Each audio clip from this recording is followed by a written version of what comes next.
Hi, I'm Susanna Kalcic, and you're listening to Life in Practice podcast.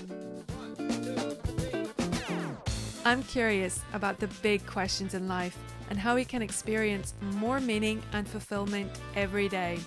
Join me as my guests share their challenges, successes, and what it means to put our purpose, our values, and our lives in practice.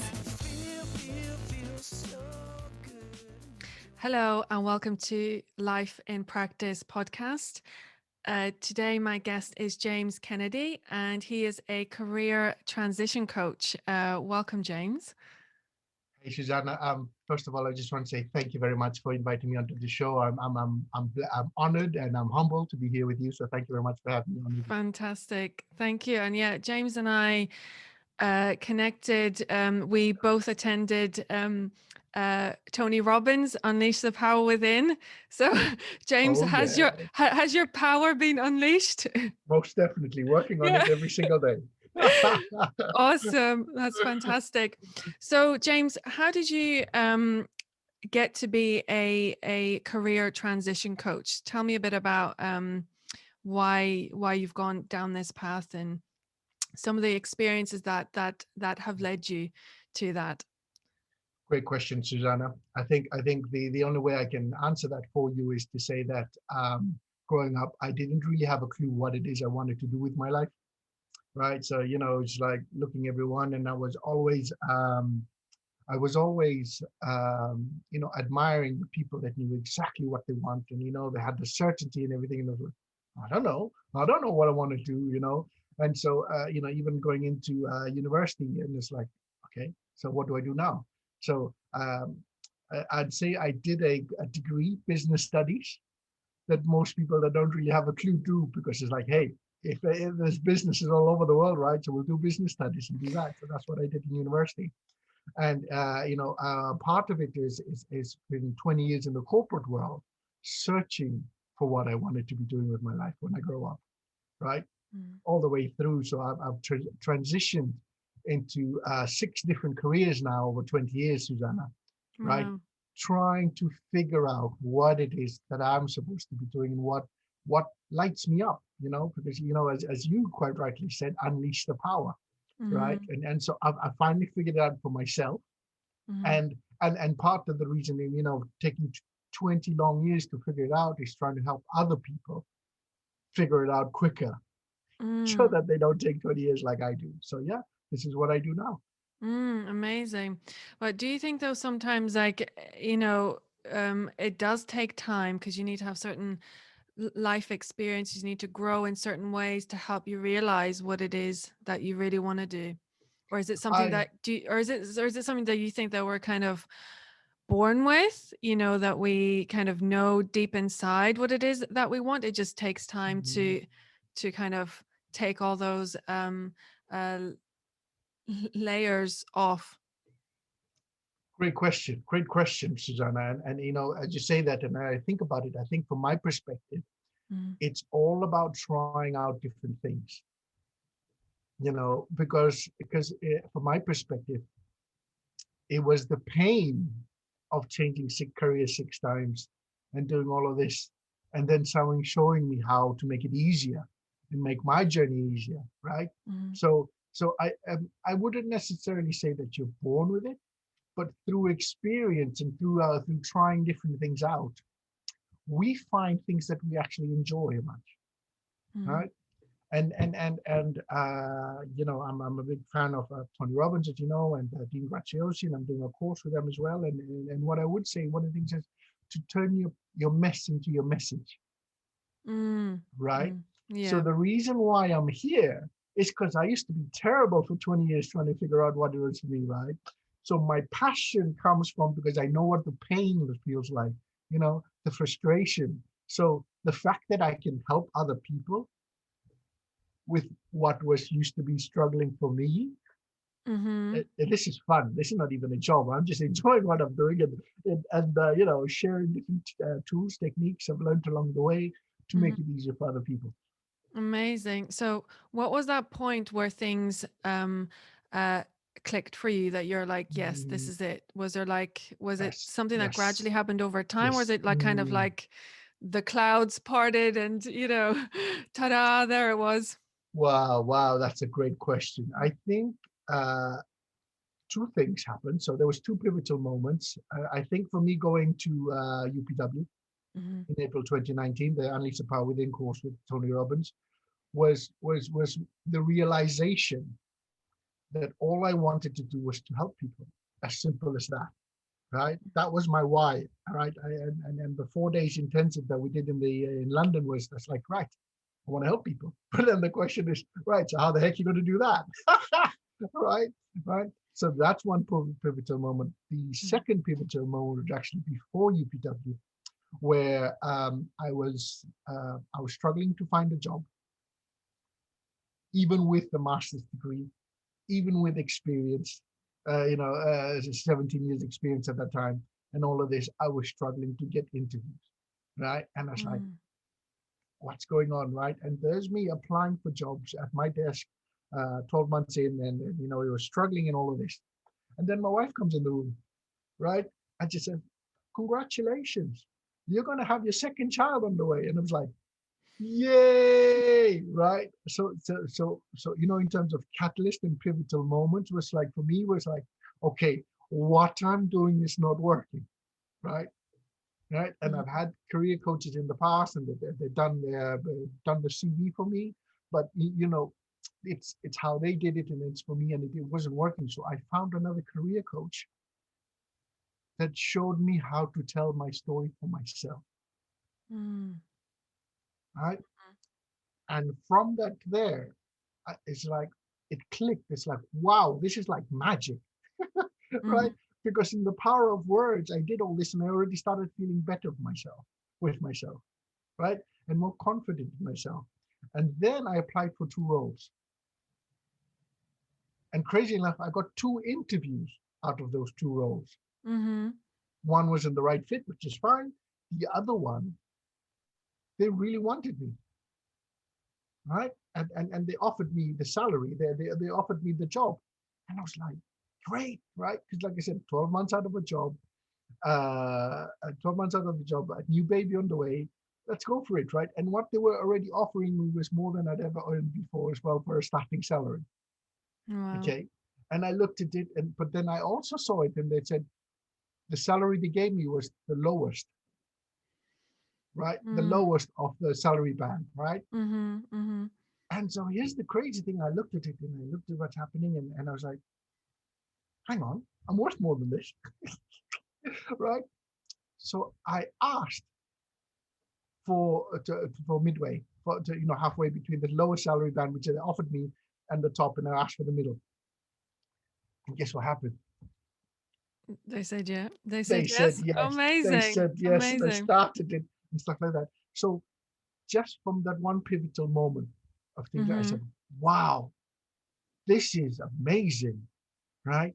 Because Mm-hmm. what I learned about it, and we'll talk more about it after, is I understood then the value of my experience, the value of my work, how to tell the story of Mm-hmm. that experience that tells a story specific to what the hiring manager is looking for anyway. Mm-hmm. All right. And from that sort of things, from there is so two pivotal moments there, as I said, getting a job for myself when I was struggling Mm-hmm. and figuring out I want to help people. So now that I know I want to help people, and that's my calling in life, Mm-hmm. and now that I know how to help people with their resumes and CVs, right? Then I just combine the two together and help people get jobs. Amazing. Yeah. And I think, especially like right now with what's going on in the world, I think, what you're doing is so important, and it will really, really help and support people during this time because, Mm, as you know, like so many people have lost jobs, businesses, everything is kind of, it's tough out there. Like, I know one guy I know, he applied just for a simple retail job, and it was like 4,000 people had applied for that same position. yes. And it's like, wow, it really reality hits the fan. Most definitely, right?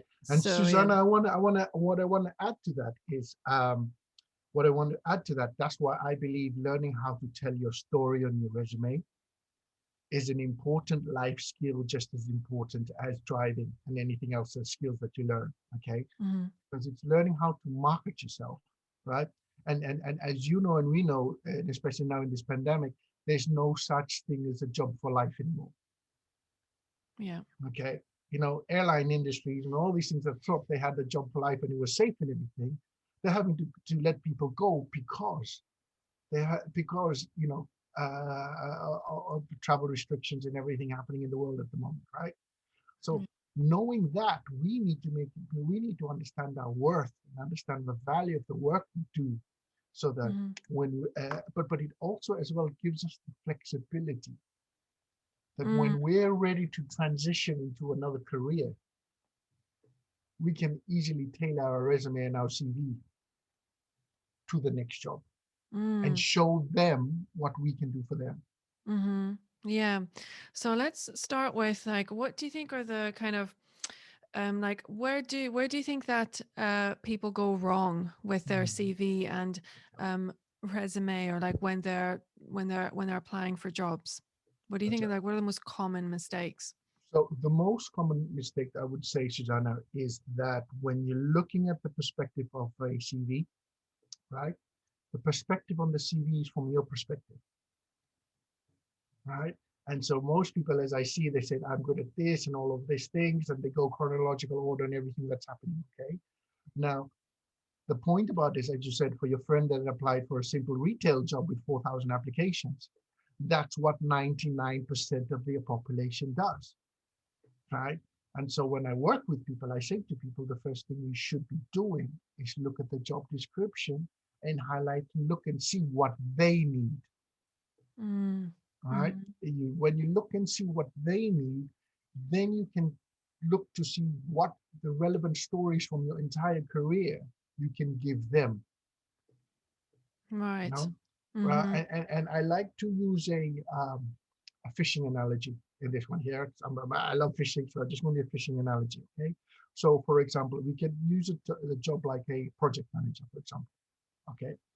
A project manager is a job title, right? And you can have project manager job title in 10 different roles, in 10 different companies, Mhm. right? But the responsibilities and what you're supposed to do as a project manager in those 10 different companies is completely different, Mm. Mhm. right? So if we say the 10 different companies, project manager looking for project manager are 10 different types of fish, right? Your resume, your CV is the bait to try and attract them. Right. Yeah. Most people do a one size fits all CV, giving it bog standard out there to try and attract 10 different types of fish jobs. And Mhm. what I'm trying to say, you might get a couple of bites on one of them, but the probability of getting, 7, 8, 9, 10 jobs interested in that your bait is highly unlikely because it's not tailored specifically for them. Right. Yeah. So people just write their CV, they think it's done, they send it out to loads of Yes, different companies and yes, yes. right. Yeah, Yeah. and So I know there's a lot of CV writers out there that write CVs for people, and I'm not knocking them, and I have nothing against them. But what I'm trying to say is everybody needs to learn how to tell their story for themselves, mhm. so they can amend and be flexible in how they deliver it, depending on what a company is asking for. Mm. So yeah, let's go into so when you say stories, what exactly can you give me an example of a Yep, story yep, yep. that we Okay, what gotcha. Right. So, mhm, for example, so using retail, for mhm, example, a retail job, one of the key things that we're looking for is customer service, mhm, as an example, right? So they want to see how you have an example of customer service in the past, right? Now, I tell and I look to people to say, you need to look at a job description as a list of problems, right? Because they need somebody to come in and do this job because they've got problems. right? And our role as the role of the candidate is to convince them that you're the best person to come in and fix their problems. Okay, Mm. so we're talking about stories, and what I want to talk about stories is before we start on the stories is explain three things, right? Mm. Companies, all companies have three things in common. Okay, they need to increase sales, they need to reduce costs, and they need to meet regulatory requirements. So Mm. regardless of what industry you're in, when you tell your story, you need to add in your story how you've either increased sales, reduced costs, or meet regulatory requirements. Okay. So what I say to people is this: so when you tell your story, one of the things is say if the word is customer service on the job description, you take it, you put it onto your CV. I always advise Susanna that between your profile summary and your work experience, the main section that you need to add in is your key achievement section. Mm. Okay. Right? And in your key achievement section, I would say to people, there's what I call signposting. So customer service is what they're looking for, and if it's a retail job, it's one of the most important. You bring the keyword customer service and you put it in your key achievements because that's what they're looking for. Mm-hmm. Customer companies don't care about us; they care about what we can do for them. Yeah. Right? So once you know that, you said, okay, so what do they need? Customer service, take it down and put it in there, right? And then you tell your story. But the way you tell your story is to do with, so I like to use the STAR technique. Mm. What? So, can you explain, in So the case if people STAR don't technique, know? when people are telling stories, is the situation, S for situation, T for task, action, what did you actually do? So the task is what did you have to do, action is what you actually did, and then the result.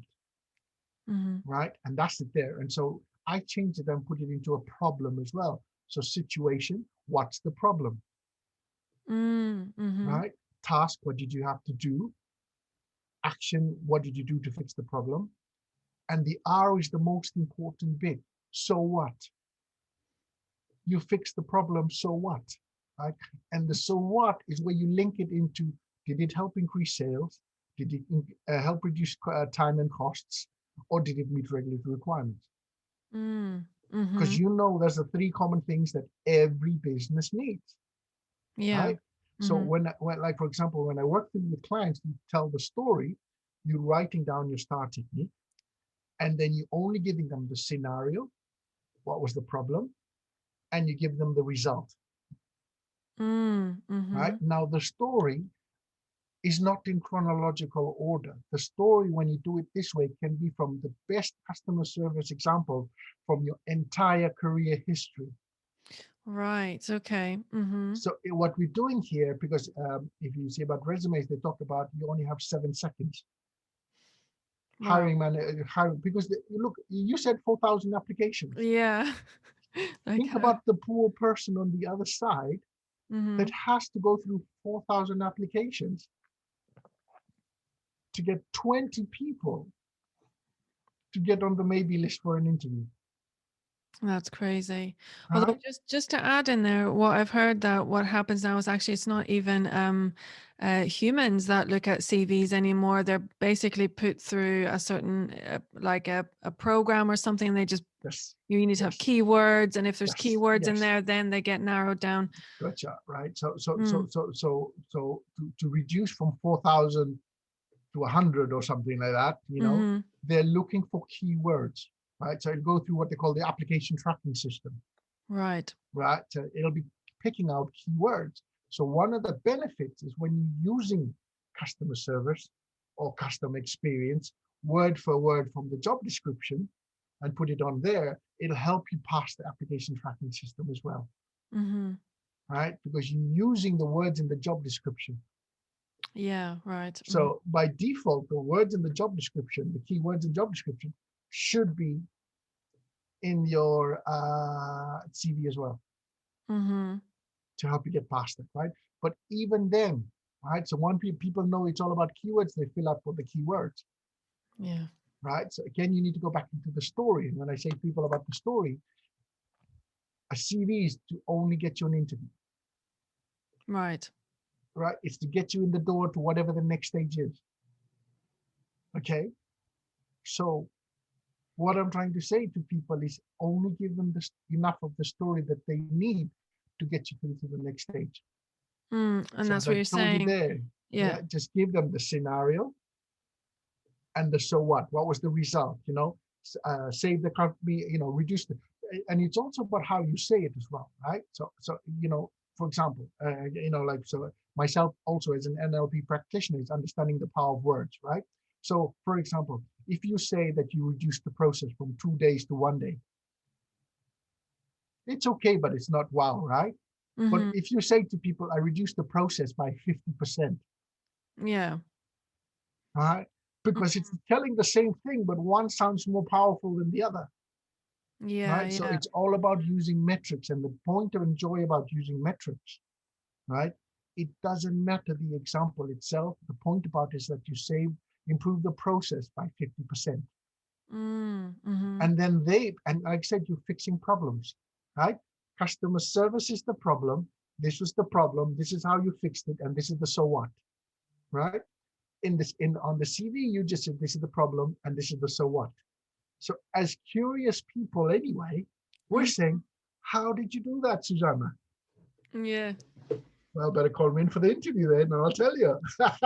Right? We're naturally curious beings. But the other thing that the reason why you do it this way as well is because you're making it easier, regardless of who the person is that picks up your CV first, Mm. right? Because the first person that picks me up could be a recruitment agent. First person who could pick up your CV could also be someone in HR.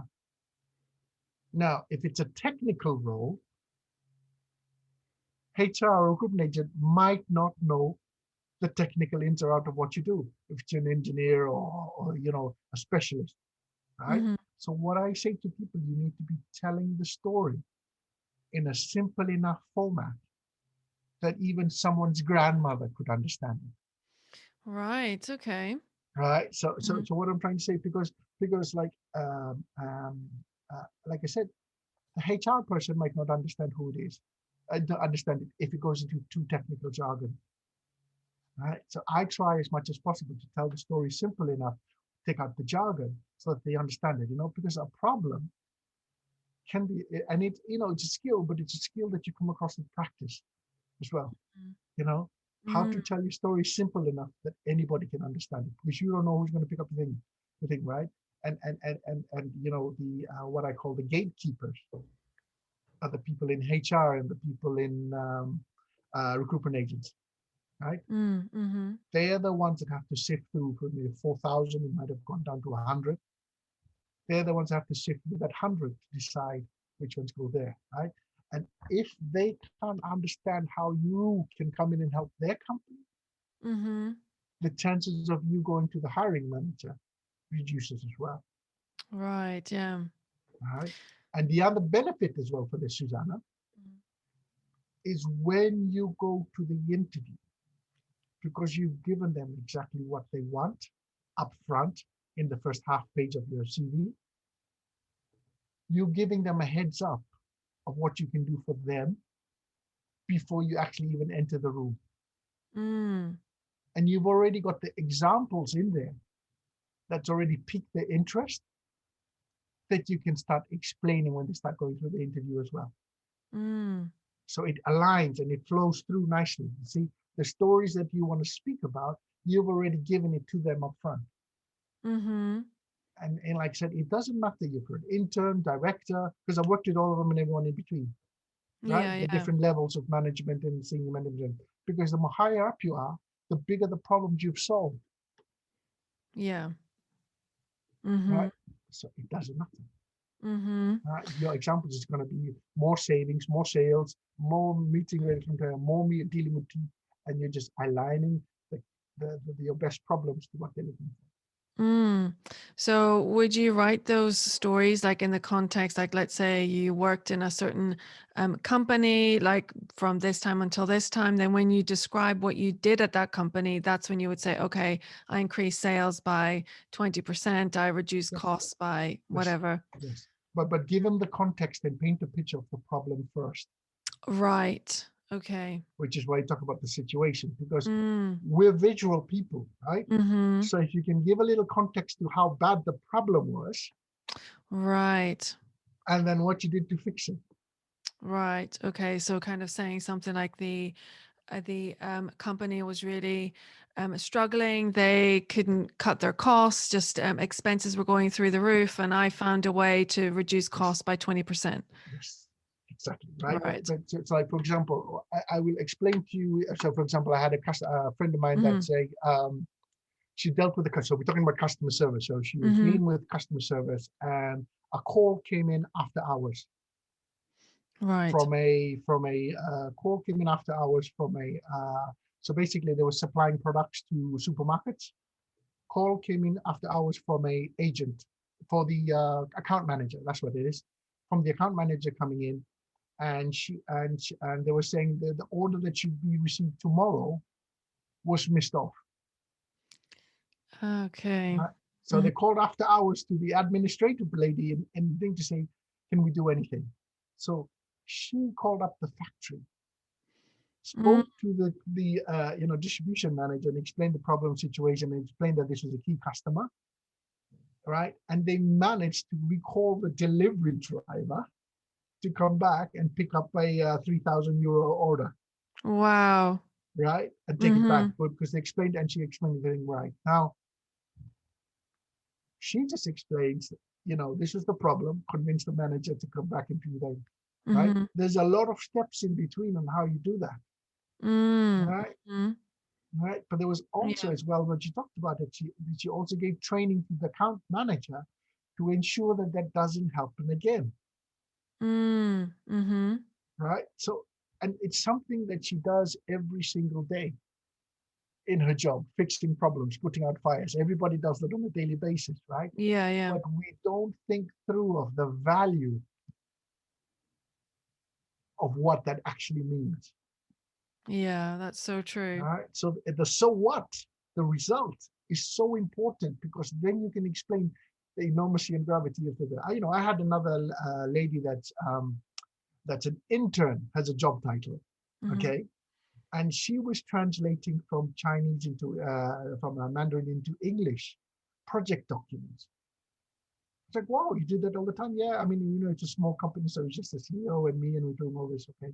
And I said to her, so what were the documents used for, and what was the biggest scale, right? I said, oh, these were for projects for up to $14 million, Wow. right? And the project team did not speak Mandarin, right?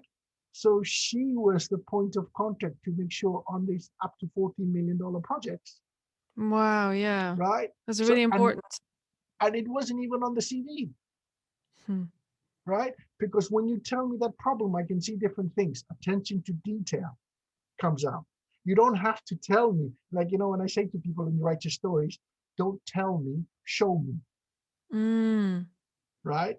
And when you talk about how you fix specific problems, I can see attention to detail, dedication, and all these sort of things between the two examples I've just given. And that's just an administrator and an intern as a job title.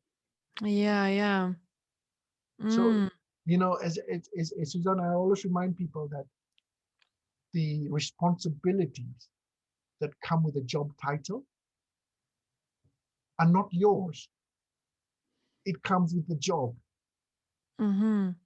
Most job CVs that you see responsible for this, responsible for that. And it's like, yeah, but if you took out your name and put somebody else there, the responsibilities will still be the same. Right. Yes. It's what you did in the job and the stories you did and the experiences you fixed and the problems you sorted out. That's what makes you unique and make you different from everybody else. Mm. Wow, yeah. So when you learn how to tell the story for yourself and you can explain this is how I help to add value, Yeah. and this is how I can come into your business and add value to your business specific to what you want.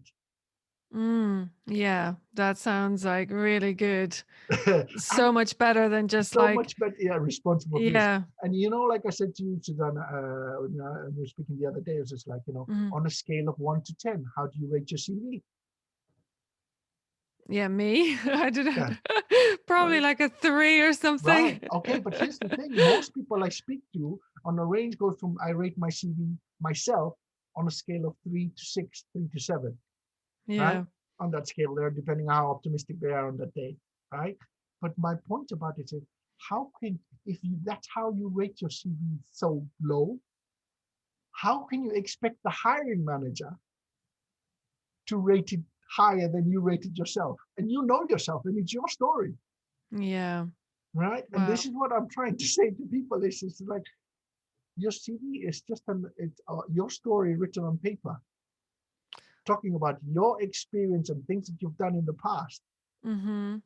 Okay, so from my perspective, it's like if you don't believe in your story and if you don't feel good and confident about your story, how are we expecting the hiring manager to feel confidence? Yeah, that's so That's not true. there, Which right? brings me to my point is how do we get that confidence? Because as you said in some of the examples which you gave, like some people have done like great things, but they're just, oh, it was just nothing. It was like, oh, just a little thing I did, Yes, but it's actually something quite important. yes, So talk to me a bit about how to kind of build confidence in yourself, in the gotcha. things that you've done, your experience, so that you can Mhm. write your stories and you can market yourself. Gotcha. I gotcha. So my perspective and what I would say is this is a question of practice. Okay. So Mhm. you can, get someone like me or someone else in the coaching industry that knows how to help people write it for themselves. Okay. Right. Because, I'm just one of many out there. Right. But what I'm trying to say is the STAR technique we talk about. Right. We need to look at, uh, we need, because all of us are problem solvers. We go to work to fix and think problems, right? So I say to people, think about the biggest problems you've solved, because those are the ones that are going to stand out, Yeah, yeah. right? Your worst days at work, the most difficult customer that you've had to deal with, okay? But if you've solved it, right, programs. So what I'm trying to say is the biggest problems we have at work is the biggest stories we can tell. Mm, yeah. Right? And they do it all the time without thinking, but it's flowing through. So what? What's the impact? Right? Mm, And fixing problems and using the STAR technique or any other technique to what was the problem? STAR situation. mm-hmm. What did I have to do? These are the different actions that I needed to do, and this is the result, and this is the so what. Right? Yeah, Now yeah. the so what needs to be linked back to how did this help improve sales, Mm-hmm. reduce costs by making cost efficiency. Every company is looking for efficiency, right? Yeah. Mm-hmm. And then things like that. Now, here's the thing as well. When you reduce a process from 2 days to 1 day, for example, or from Mm-hmm. 2 hours to 1 hour, you need to think about how many times a day that process is done, Mm-hmm. right? So Yeah. think about it, for example, if it's the lady that was working at they didn't have a filing system. That's how bad it was on the computer. Okay, so if people are looking for files, it'll be all over the place. So she took it upon herself to go and organize it all. Wow, yeah. Right. So finding one file used to take sometimes over a day because it's all over the place and everybody's using it. She reduced it down to 10 minutes Wow, that's fantastic. for that one file. 10 people in the office. How much time are you saving on a daily basis? Mm, Times 365. yeah, wow. And you just made it from even two hours to 1 hour. You've Yeah, and saved you just 50. it's so amazing, yeah, because you think all these like small things that we do, you Yes, think, oh, it's just not a big deal, like yes, whatever. But yes. yeah, it can have such a big impact. Well, because it's like, how often do you do it? Is it a daily Mm, basis? Is it a monthly basis? You know, mm, and time is money, as we know, because when we save time there, we can do other processes and do other projects. Absolutely. right? Yeah. So if you're a problem solver and you fix problems, which we all are anyway, look Mm-hmm. Well, see some of how us you, create problems as well. well, if you, but if you can create your problems Yeah. and fix your own problems, even better. Yeah, yeah. All right, that's two skills you got there. You're a problem maker, a problem Yeah. solver. Yeah, no, I was just joking. But yeah, yeah, but going back to the confidence piece a bit, so Yes. when we apply for certain jobs, we think, oh wow, that like you know, it's a really high paying job, and you think, oh, like yeah, you want it, but you feel like, oh, there's no way that I could do something like that. Or there's no way Mm, somebody would pay me that much money. I know yes. that's something that I've kind of uh, Yes. struggled with, and then you see like friends in these like high paying jobs, and you think, well, you know, I'm just as smart and capable as they are, but yeah, why don't I have the confidence to Mm, go for it the way they do? yes. I get that. And that's a great question because I used to feel a lot like that myself, right? I look at the job title, right? And we get so focused on the job title and stuff like that. Well, so there's a lot of people doing the work that what the job title says Mm-hmm. without the job title, Right. and we get fixated on a job title to say that's who we are. We're more than just a job title, right? Mm. But the to answer your question, the best way I could say to it is like so I've seen from what I've seen so far, right? And it's my observations with that I deal with a lot of women clients as well Mm-hmm.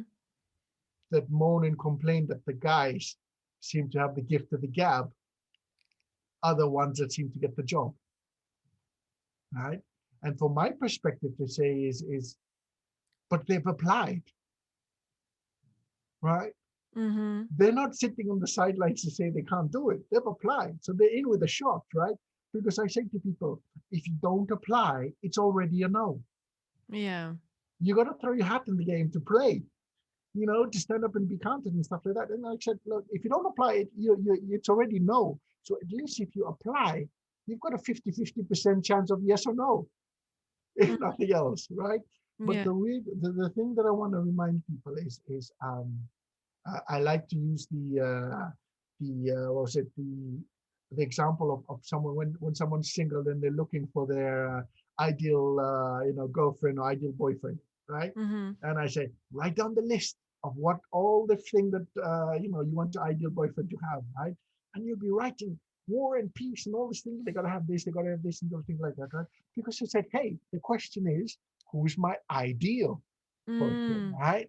Right? Mm-hmm. Because that's what you're asking for, right? And you put war and peace on there, right? But so Susanna, my question is, if you had your list, right, Mm-hmm. and they were missing one element, would you turn them down completely just because they didn't have one thing on your ID list, Yeah, yeah, no. right? You'd consider it, not to say that Yeah. you'd take them, but you'd Mm-hmm. consider it, right? So Mm-hmm. what I'm trying to say is when companies are calling out there and writing out the job description for the ideal candidate, Mm. they want someone to come in and fix all their problems, Yeah, yeah. right? But the problem that most people do, a lot of them ladies, from my experience, they look at things. Oh, I can do 5 things on that list, but there's one thing I can't do, and I won't apply because of that, Yeah. right? And I said, yeah, but you can do all the other 5 things, and you can do it really well, right? And so what I'm trying to say is, you have to shift the focus from what I can't do for them to what I can do for you. Yeah. And there are things that you can learn Yes, on the job as well. yes, yes, 'Cause- exactly. That's the whole point about all these little things, right? You need to yeah. adapt and all these sort of things. But the other thing I want to add to it is Mm-hmm. when you're writing your story, it's focused on the things that you can do for them, Mm-hmm. not what you can't do for them, Yeah, yeah. right? So my confidence when I go to people to go into the interviews is focused on what I can do, not what I can't do. Mm. Yeah. And there's something else which I've heard before, like some people like you can teach skills, but you can't necessarily teach a certain attitude. You Yes, know, there's some people that are like yes, they tick all the boxes, they can do everything, but they're not pleasant to work with at yes, all, you know? yes. Whereas you can Yes. have somebody who's a great team player, they don't know everything, but they can learn it, you know? Yes. Yes. So, Right. what are your thoughts on that? So even a great team player, right, Mhm. has a lot of value and does a lot of things for the team. Mhm. Okay. The team player needs to understand the value of their role and what they're doing, because the team player is the one that fixes problems as well, Yeah. fixing everybody's problems, right? So what I'm trying to say is even the team player needs to understand the value of the contribution and the value of the experience. Mhm. Because when they fix problems and they understand the importance and the value of the problem they fixed, that's how you get experience. Yeah. That's how Yeah. you get confidence. Mm.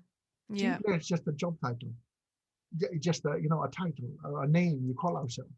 Mhm. Right? I said go deeper into say what are the things that make you a team player. How are you helping the company colleagues? How are you helping this? But look it through. I helped the colleague do this, and we saved the Mhm. account. I helped the Yeah. colleague do this, and we brought the project in on time. Bringing the project in on time saves money, saves costs.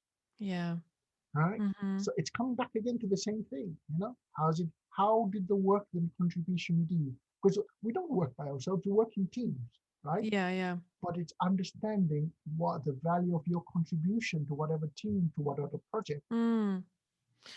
So, if you were to say kind of like what are the kind of the key points that we should consider when we start to write our CV?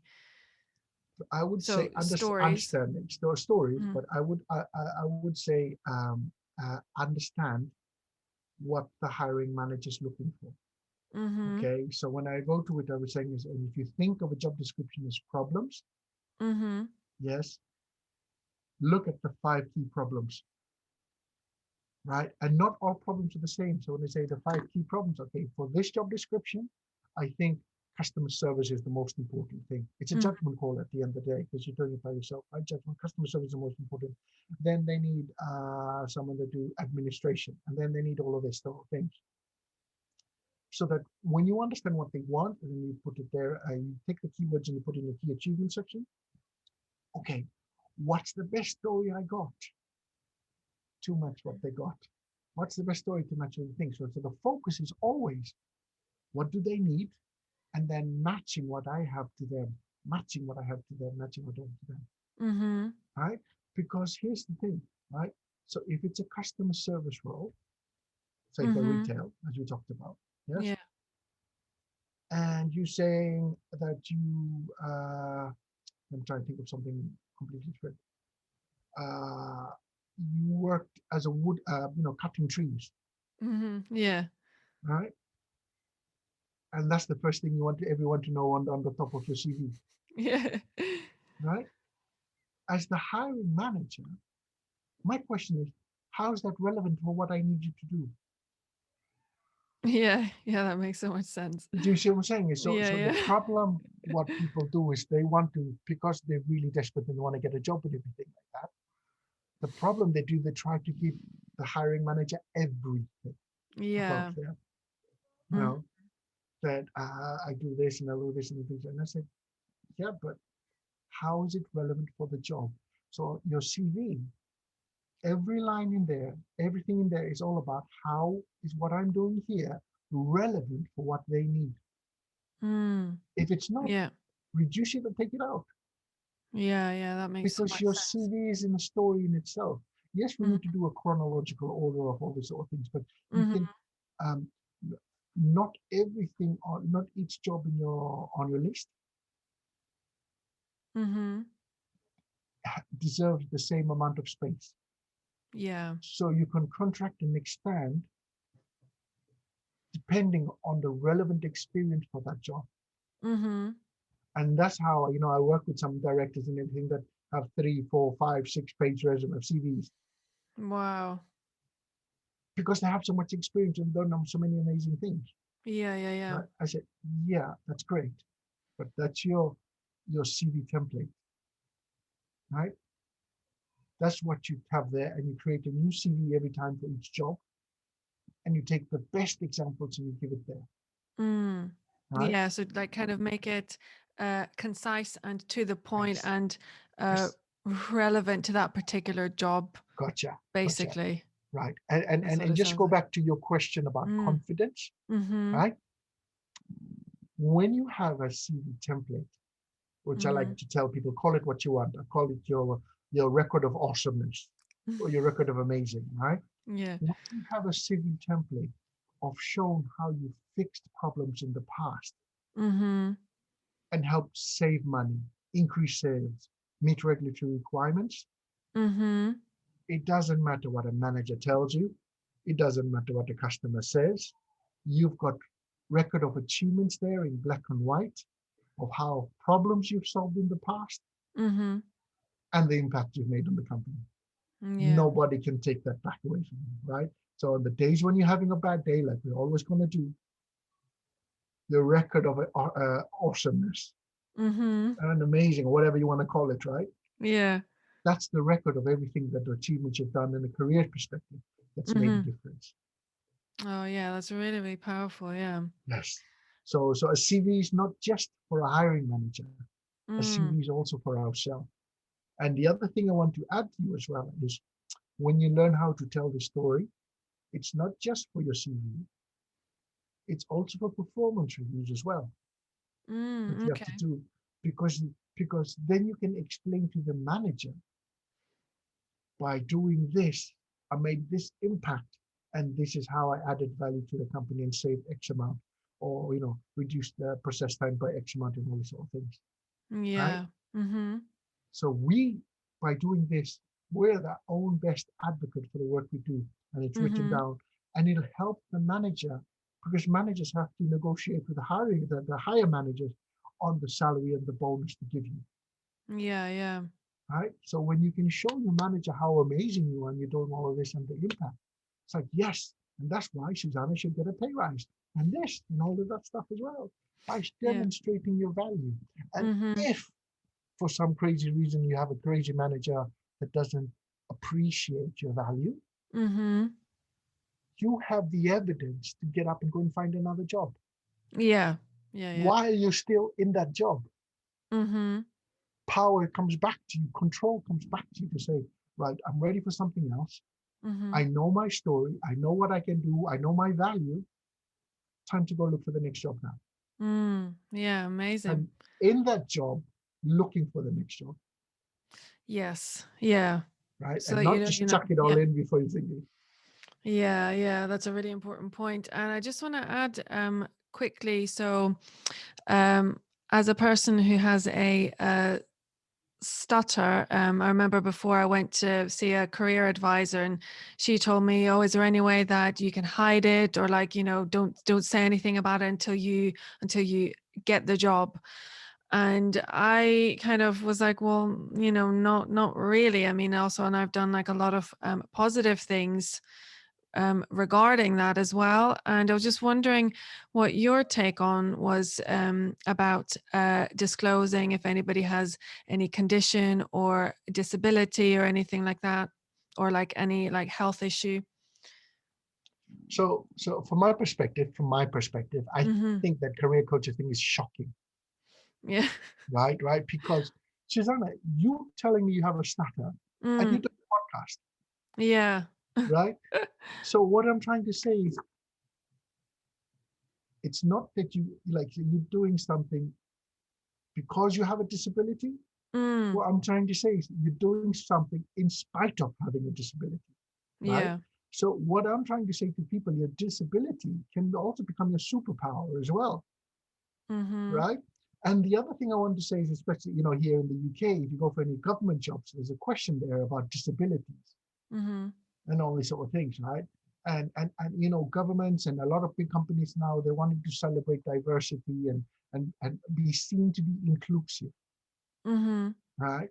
Now, what I'm trying to say, if there's a disability tab there, I would tick it to make sure you jump in front of the queue. Use every advantage you got, Yeah. right? So I'm saying disability could be an advantage.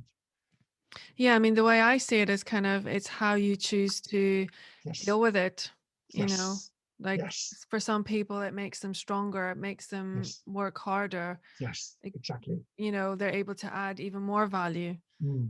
that's why I'm just saying the things. That the thing is, I would say that people with disabilities also feel like they have something more to prove. Mm.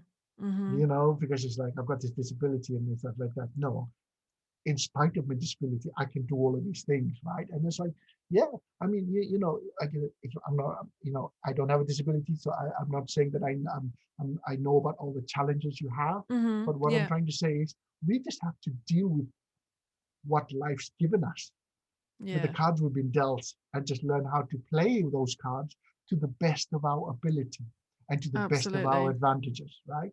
Because Mm-hmm. this is what you've been got. You might like it, you might hate it, but this is what you This got is to play it. with, Yeah, absolutely. I couldn't right? agree So, more. Yeah. so rather than trying to hide your disability, Mm. right? You should be celebrating your disability and saying, in spite of all of this is what I can do, Mm-hmm. right? Yeah. Because yes, there's still disability discrimination this day and age and stuff like that, and all those sort of things. But from my perspective, life is unfair. Yeah. Yeah. That's just the way life is, whether you like it or not. That's the way it is. But we can still think about how we choose to play the game and we choose to approach the problems, Mm-hmm. right? And just said, hey, we can celebrate the disabilities and I can do all of these things. That's why, I was honored to come on this Oh. podcast with you, Susanna.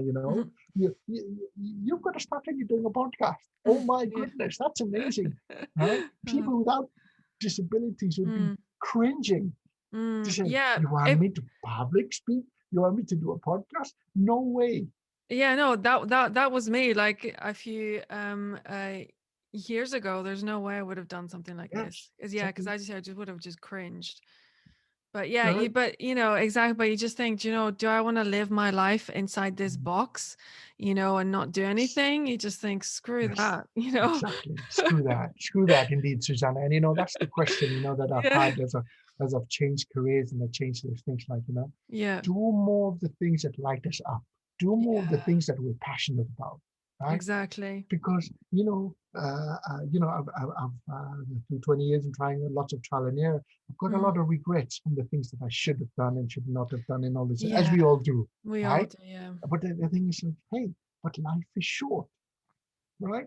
We don't know when our time is, but when we get to the end, we're not going to be worried about that safe job that we stayed in for the last 30, 40 years. It's going to be all the regrets of the things that we didn't do, mm-hmm. right? So for me, it's like, once I got that, it was like, hey, I've wasted 20. Well, I don't say wasted 20 years because that's a lie. I've Yeah, enjoyed and I've gotten so much value and experience from the last 20 years, right? mm-hmm. But I've played around on 20 years for the things I don't want to do, Yeah, right? So now it's like, okay, for the rest of it, I'm going to be focusing on more on the things that we do want to do. And some people say to me, Susanna, is, yeah, but I don't know what my purpose is or what I'm supposed to be doing in life, right? yeah, And I'm mm-hmm. saying we need to be stepping more into the things that scare us, that makes it Mm. uncomfortable, to figure out if it's the right thing for us or not, Yeah, right? I yeah. see a lot of people waiting for the certainty in life, and they're doing Mhm. risk-based benefit to say, well, if I do this, what's the return? If I do this, what's the return? It's like sometimes you just gotta have to jump in, both feet, eyes wide open, right? And Mhm. see what happens. Yeah, yeah, Right? definitely. Yeah, no, it's a really good point. And I want to ask now just a bit about, so when somebody does decide that they want to change careers, and maybe they're in their 30s, 40s, even um 50s. Well, what are your thoughts on that, or your experiences that you've had when somebody does want to make a change later on in life? So speaking to someone, Susanna, that's in his 40s and has changed Mhm. his career 6 times, right? Yeah. I would say it's if you're not sure, always look to get some help to get a different perspective, Mm. but get a different perspective from the people that are doing what you want to do anyway, Mm. right? Because Okay. sometimes the problem is we speak to our loved ones around us and we speak to our friends and our family, right? But the question I have is, yeah, but what have they done? What did you think? Mhm. Because what I've realized as well, sometimes our family and our friends because they love us, they want to keep us safe, Yeah. right? And when they're wanting to keep us safe, their advice is coming from a point of view to keep you safe, Mm-hmm. right? If they've never done a podcast before Yeah. and they don't know how it works or anything, for example, Susanna, right? Mm-hmm. It's like, are you sure you want to do that, Susanna? You don't know anything about it, but you see, when Yeah. they're speaking, they're giving advice. They're giving it from their perspective and their experience, Yeah. Yeah. and all they want to do is keep you safe, Mm. right? So be careful who you speak to for advice when you're looking to change stuff like that. But also, as well as some of it is also reflection within yourself Mm-hmm. to say, what is it that I've done all this job? What is it specifically that I enjoy? Yeah. Right? Because what I've learned as well is when you follow your passion and you specialize in Mm-hmm. the things you want and the things you want to do, that's where you come more alive and you're more passionate and you're more happier. And when we're more happier, creativity, Yeah. right, flows quicker and faster. So in a way, it sounds to me like what you're saying is, find the problems that you enjoy solving. Yes, yes. And or look to your passions as well. What Mm-hmm. are you passionate about? You know, Mm-hmm. I work with people that they've got glamorous jobs and all these sort of things, right? And I said, okay, but what do you do for fun? Oh, I love dancing and singing and all these sort of things, right? And then I asked them, so how often do you get to follow your passions? Oh, not at all, because I'm working all the time, Yeah, exactly. right? Yeah, and that's the thing. Some of you think, oh yeah, you've got this high paid job, you've got to do it, but you don't have time to enjoy any of it. Yes. It's like, what's the point? It's like, how What? do you find that balance Yes, right. where you So can earn money, but also yes. have a life? Yes, exactly. But what you're saying is like I said, a high-paying job and a Mm, great job on paper, right, can also be your jail cell, yeah.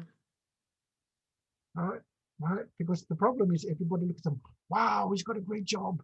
Wow, how lucky you are, right?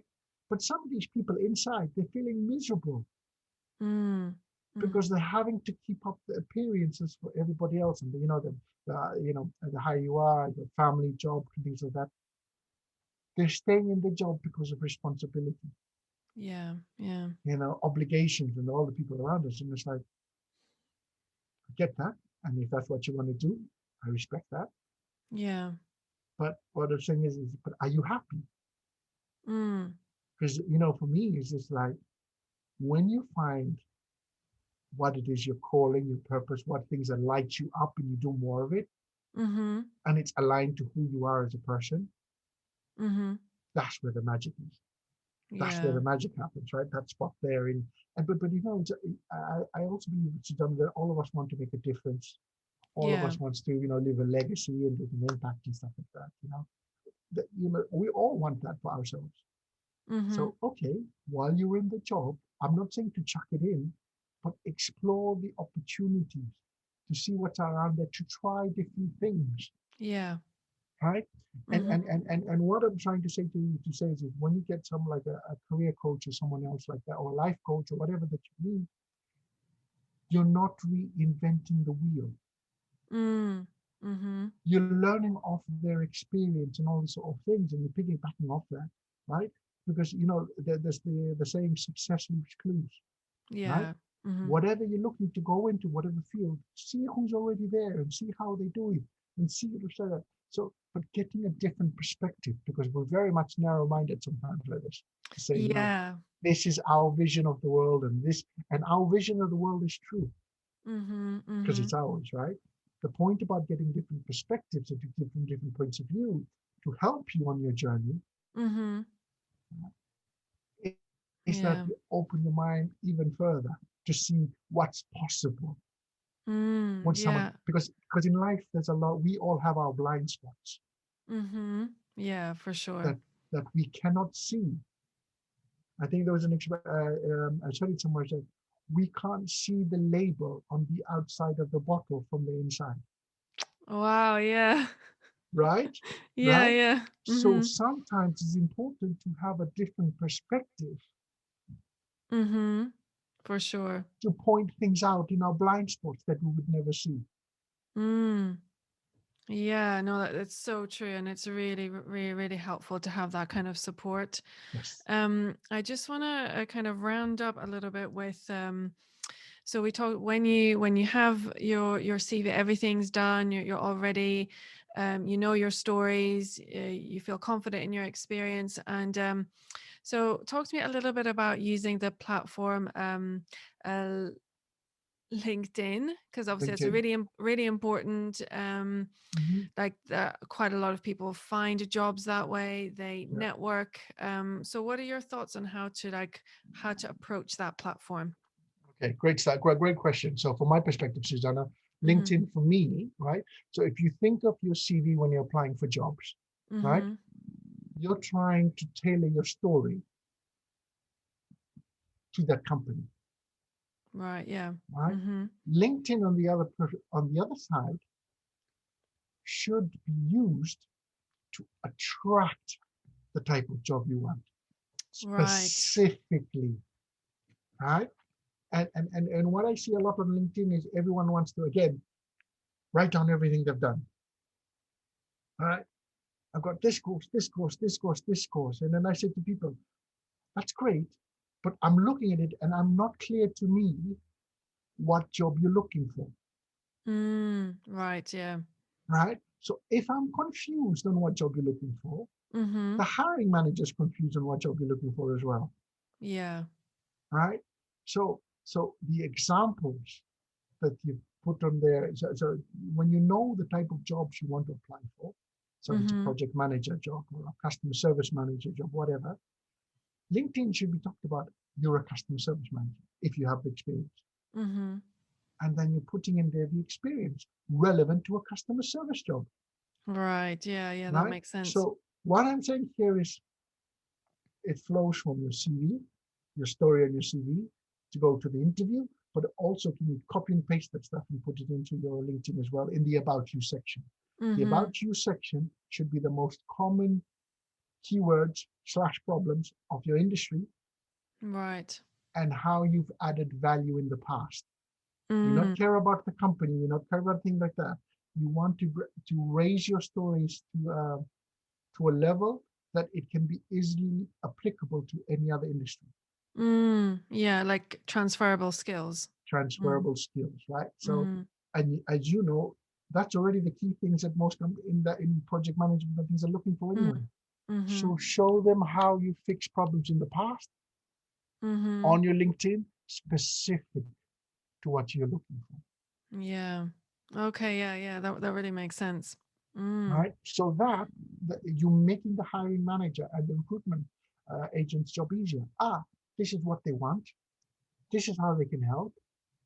That fits my job description, right? Yeah. And then they call you in. And I always say to people that even though the recruitment agent says, "Oh, I want to put your CV forward," I Mm-hmm. always tell them to take the job description that they've got from the company, Mm-hmm. and tailor it even more. Right. Yeah. Mm-hmm. Mm-hmm. Yeah. Right? That So makes that sense. increases your chances of getting a job. And what about contacting people through uh LinkedIn? Is that a LinkedIn. good idea to kind of just reach out like, hey, I do this, that, and the other, is So so from my perspective, yeah. from my perspective, most people Mm-hmm.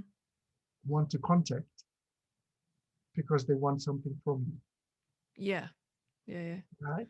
So I reverse it and I say, if you want to connect with someone, Mm-hmm.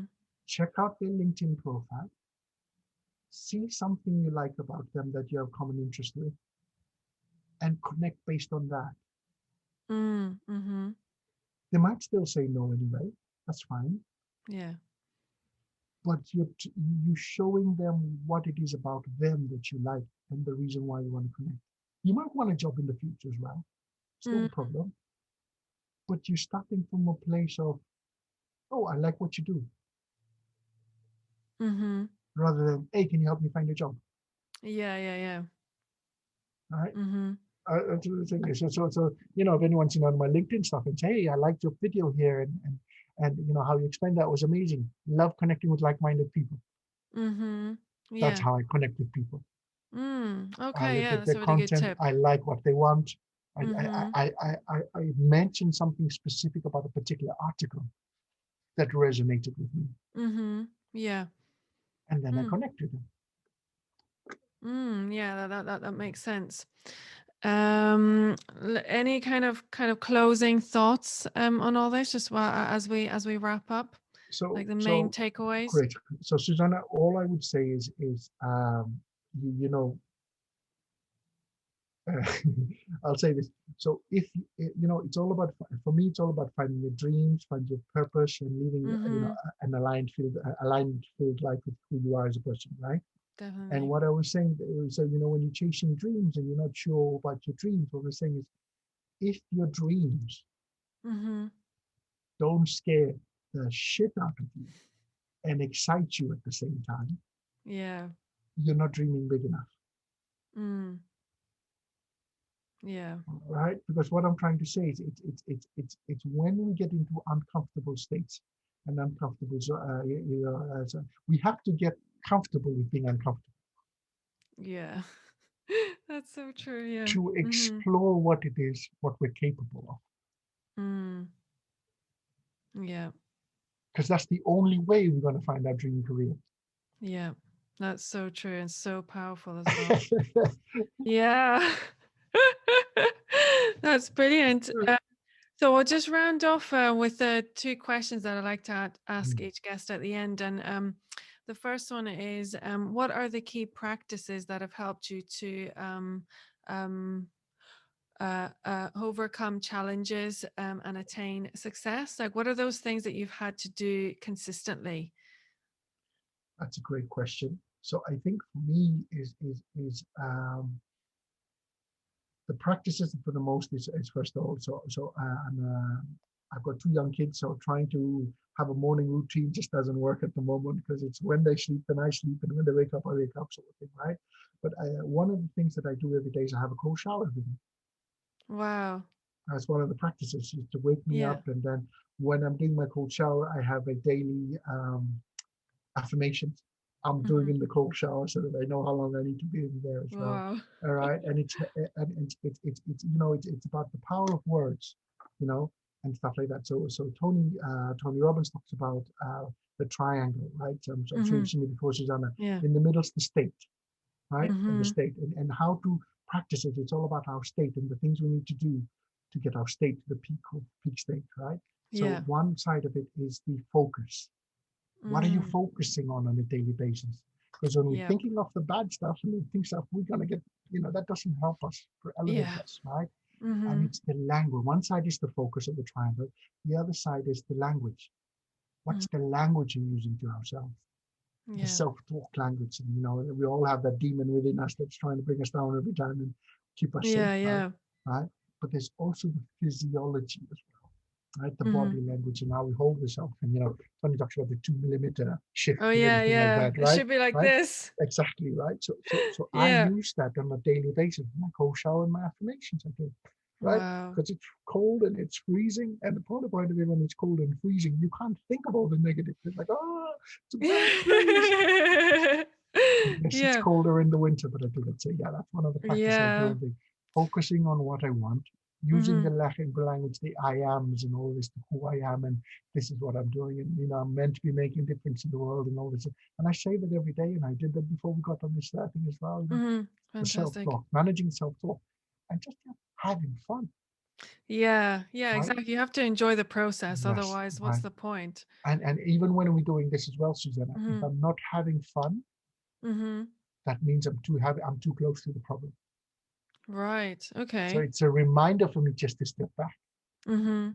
right? And that's part of my practices as well. It's like, if I'm not Hmm. having fun, that means I don't want to turn this into another job. This is my passion. This is my calling. If Yeah. I'm not having fun, I need to step back because we're too close to the problem. So Right. that's in certain practices I Mm. would add on to that as well.